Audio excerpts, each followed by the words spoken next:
Hello friends, welcome back Hindi Hindi धर्म में science with Dolly 24। I hope so guys आप सभी स्वस्थ होंगे, मस्त होंगे, जबरदस्त होंगे, हर रोज़ अपनी ज़िंदगी में नई नई खुशियों का वेलकम कर रहे होंगे। दोस्तों, त्योहारों का मौसम चल रहा है और त्योहारों के मौसम में चाहे हम अपने घर में खाएं चाहे ना खाएं, लेकिन दूसरे के यहाँ जाते हैं तो लहसुन प्याज से बनी हुई सब्जी या कोई ना कोई पकवान हमें हर हाल में खाने को मिलता ही मिलता है। और उसके घर में ये कहने में हम शर्म करते हैं कि हम लहसुन प्याज नहीं खाते। ऐसी स्थिति में हमें उसके घर में लहसुन प्याज खाना होता है।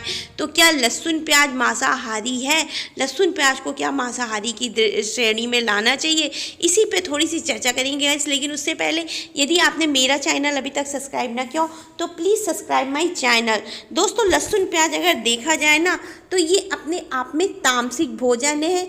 ये हमारे विचारों को सक्रिय करता है, हमारे अंदर ऊर्जा को संचालित करता है। और वास्तविकता अगर लहसुन प्याज को वैज्ञानिक तौर पर समझा जाए तो लहसुन प्याज अपने आप में ही एक चमत्कारिक आयुर्वेदिक दवा का कार्य करता है। जिस तरह घर के अंदर हम वाटर प्योरीफाई लगाते हैं पानी को साफ करने के लिए, कहते हैं दूषित पानी पीने से ये बीमारी होगी वो बीमारी होगी, उसी तरह लहसुन प्याज भी हमारे शरीर में जब हम उसका सेवन करते हैं तो वो हमारे शरीर के अंदर जा करके खून को स्वच्छ करने का काम करता है, खून को साफ करने का कार्य करता है।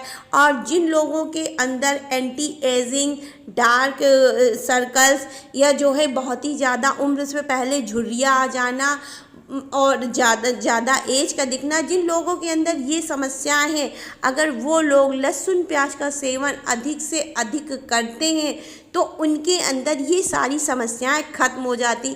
और स्किन संबंधी कोई भी समस्या हो, चाहे वो एंटी एजिंग, उम्र को ज़्यादा दिखाई पड़ना हो, झुर्रियाँ हो या चमक आपके जो है त्वचा से गायब हो चुकी हो, आपके चेहरे में कोई भी परेशानी हो, आपके चेहरे के मतलब आपकी त्वचा फटी फुटी हो या आपके चेहरे में दाग धब्बे ज़्यादा हो, तो ऐसी स्थिति में यदि आप लहसुन का प्रयोग डेली लाइफ में करते हैं तो वो आपके लिए बहुत ही ज़्यादा फ़ायदेमंद होता है।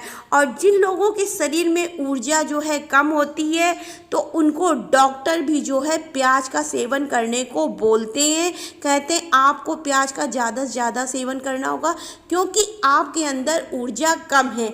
लेकिन जिन लोगों के अंदर ऊर्जा होती है, उनके अंदर किसी प्रकार की कोई समस्या नहीं होती, ऐसे लोग अगर लहसुन प्याज का सेवन करते हैं तो उनको ज़्यादा जो है हाइपर टेंशन की बीमारी, गुस्सा ज़्यादा आना, चिड़चिड़ाना ज़्यादा, और इसके अलावा वो लोग कब मतलब उनके अंदर सोचने समझने की क्षमता ख़त्म हो जाती है। जिन लोगों के अंदर ऊर्जा ज़्यादा होती है और वो लोग लहसुन प्याज खाते हैं, उनके अंदर उत्तेजना ज़्यादा आ जाती है, काम वासना ज़्यादा आती है। तो ऐसे लोग अगर लहसुन प्याज खाते हैं तो वो कहीं ना कहीं उनको नकारात्मक कर देता है, निगेटिव स्थिति में डाल देता है। लेकिन जिन लोगों के अंदर ऊर्जा का स्तर बहुत ही ज़्यादा कम है, उनके अंदर किसी भी प्रकार का ना गुस्सा है ना उत्तेजना है, तो ऐसे लोग अगर लहसुन प्याज खाते हैं तो वो कभी भी खराब कार्य नहीं करते हैं। और प्राचीन काल में ज़्यादातर लोग ये कहते हैं ब्राह्मणों को लहसुन प्याज खाना मना होता है। ऐसी कोई भी कहीं भी किसी भी जगह लिखी हुई बात नहीं है।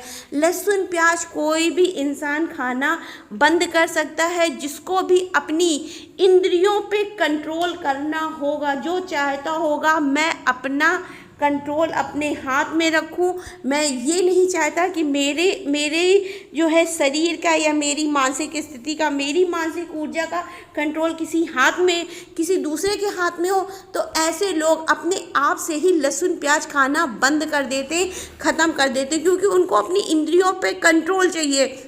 और इंद्रियों पे कंट्रोल जब ही होता है जब हम अपनी ऊर्जा योग के माध्यम से या किसी भी माध्यम से अपने अंदर जो है संकुचित रखते हैं, बचा के रखते हैं। और योग करने के लिए आपको सबसे ज़्यादा अपने विचारों पे कंट्रोल करना होता है। और जब आप लहसुन प्याज ज़्यादा खाते हैं तो उस समय आपके विचार आपकी सोच से ज़्यादा तेज हो जाते हैं, क्योंकि ये आपके अंदर ऊर्जा संचालित करता है। और इसी वजह से प्राचीन काल में ब्राह्मणों को लहसुन प्याज खाना मना था, क्योंकि लहसुन प्याज अगर ब्राह्मण खाएंगे तो उनके मन में ऊटपटांग ख्याल आएगा, और उनको अगर ऊटपटांग ख्याल आएंगे, गलत चीज़ों में उनकी जो है इस मन की आशाएं जाएंगी, तो वो बच्चों को पढ़ाएंगे क्या, वो क्या समाज को शिक्षित करेंगे। और जहाँ तक मैं जानती हूँ, प्राचीन काल में ब्राह्मण ही हर चीज़ की शिक्षा से लेकर के न्याय व्यवस्था तक का सब चीज़ की जिम्मेदारी ब्राह्मणों पर थी। और पठन पाठन विद्यार्थियों को शिक्षा का अभ्यास कराने से लेकर के राज्य संबंधी मामलों में जो है हस्तक्षेप का, हर जगह पे न्याय संबंधी मामलों में, विवाह संबंधी मामलों में, समाज के हर भाग में जो है ब्राह्मणों का कार्य महत्वपूर्ण माना जाता था। इसी वजह से उनको जो है विचारों पे अपने कंट्रोल करना पड़ता था, जिसकी वजह से उनको लहसुन प्याज खाने को मनाही की गई थी। इसके अलावा लहसुन प्याज अगर देखा जाए तो सच में अपने आप में एक आयुर्वेदिक गुणों का भंडार है। अगर आप लहसुन प्याज डेली खाते हैं तो आपके शरीर में एलियम नामक तत्व की जो है अधिकता होती है, जिसमें एलियम होता है जो कि फ्री रेडिकल्स का सामना करने के लिए अपने आप में ताकतवर हथियार होता है। और लहसुन प्याज खाने से आपके अंदर इम्यूनिटी सिस्टम मजबूत होता है, आपको रोगों से लड़ने की ताकत मिलती है।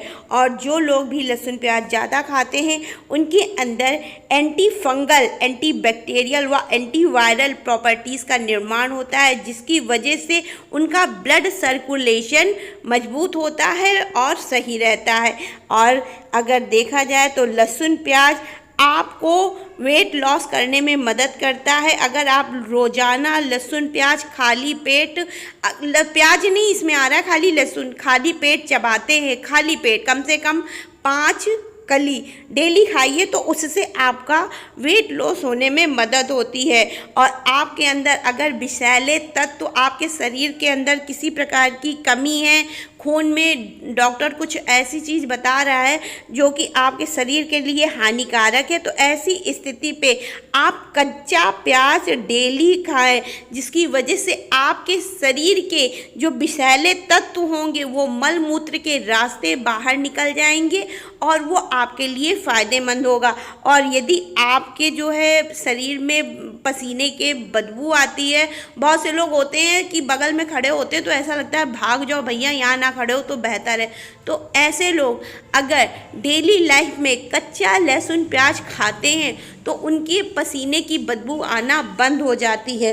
तो लहसुन प्याज अपने आप में ही एक नहीं कई चमत्कारों से बना हुआ है। और यदि आपको अपनी मर्दाना ताकत में कमज़ोरी महसूस हो रही हो तो उस स्थिति पे आप जो है डेली लहसुन प्याज कच्चा व पक्का हर स्थिति में खाएं, दोनों तरह से खाएं, जिसकी वजह से आपको जो है अपने शरीर में परिवर्तन, ऊर्जा का स्तर बढ़ा हुआ मिलेगा।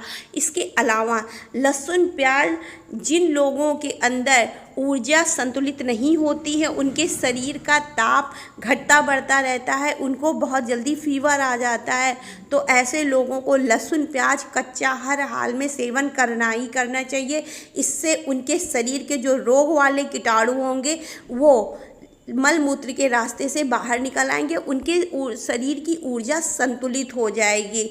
तो अपने आप में लहसुन प्याज बहुत ही ज़्यादा फ़ायदेमंद है, बहुत ही ज़्यादा अच्छा है। लेकिन जो लोग योग करते हैं, जिन लोगों को जो है अपनी मानसिक चेतना को जागृत करना है, उसका विस्तार करना है, अपनी इंद्रियों पे काबू पाना है, वो नहीं चाहते कि उनके मन में किसी भी प्रकार का किसी भी चीज़ को लेकर के गलत ख्याल आए, तो ऐसे लोग कोशिश करो किसी भी तरह आप लहसुन प्याज बिल्कुल भी ना खाओ, क्योंकि लहसुन प्याज खाने से ऊर्जा का विस्तार होता ही होता है। आप कितनी भी कोशिश करें लेकिन आपकी एनर्जी में कुछ ना कुछ परिवर्तन ज़रूर से ज़रूर आता है। और जब एनर्जी में परिवर्तन आता है तो ज़रूरी नहीं आपकी एनर्जी पॉजिटिव हो, कभी कभी निगेटिव भी हो जाती है।